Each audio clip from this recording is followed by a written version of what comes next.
ती एक देखणी, हुशार, इंडिपेंडंट, कॉन्फिडंट, खूप मोठ्या कंपनीत एका मोठ्या हुद्द्यावर काम करणारी तिशीतली मुलगी.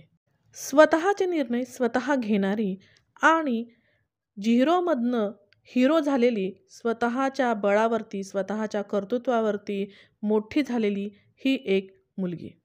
स्वतःवरती, स्वतःच्या कर्तृत्वावरती विश्वास असणारी, परंतु देवाला मुळीच न मानणारी अशी ही मुलगी. तिला आपण नास्तिक म्हणू शकतो, कारण निसर्ग शक्तीवरती मुळीच विश्वास नसलेली, दैवी शक्तीवरती विश्वास नसलेली, फक्त स्वतःवरती विश्वास असलेली ही एक नास्तिक मुलगी. एका कॉन्फरन्ससाठी परदेशात जाण्याची संधी हिला मिळाली आणि 2 दिवसासाठी कॉन्फरन्ससाठी ही निघाली. ती एक आई होती. घरामध्ये एक छोटी 2 वर्षाची तिची लेक होती.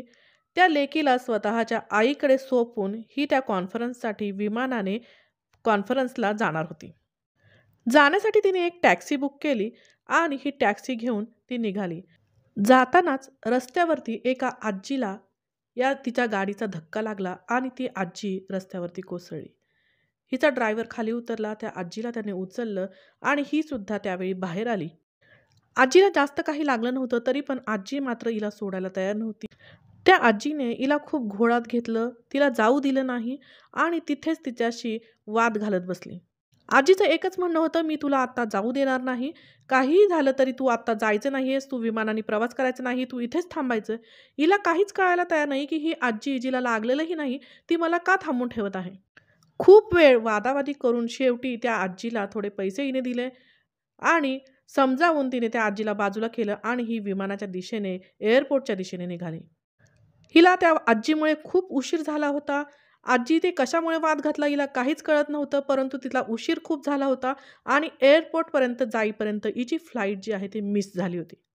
ही खूप चिडली होती त्या आजीवरती. या आजीमुळे माझी ही फ्लाईट मिस झाली. एक महत्त्वाची कॉन्फरन्स माझी होती, ती या आजीमुळे माझी मिस झाली. काहीही लागलं नव्हतं त्या आजीला, उगीचच ती माझ्याशी भांडत बसली, असं तिचं म्हणणं होतं. एअरपोर्टवरती एका खुर्चीवरती ही डोक्याला हात लावून बसली होती. तेवढ्यात एअरपोर्टवरती एक न्यूज झळकली.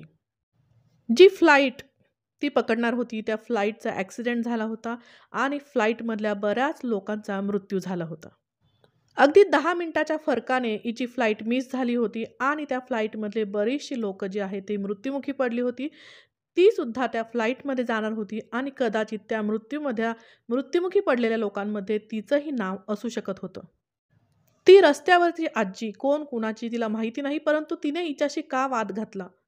काहीही लागलेलं नसतानाही तिने का तिला थांबवून ठेवलं? काहीच कळायला मार्ग नव्हता. आज त्या आजीमुळे हिचे प्राण वाचले होते. कोणती दैवी शक्ती होती, जे तिने त्या दैवी शक्तीने तिला अडवलं, तिला पोहोचू दिलं नाही, तिला विमानात बसू दिलं नाही.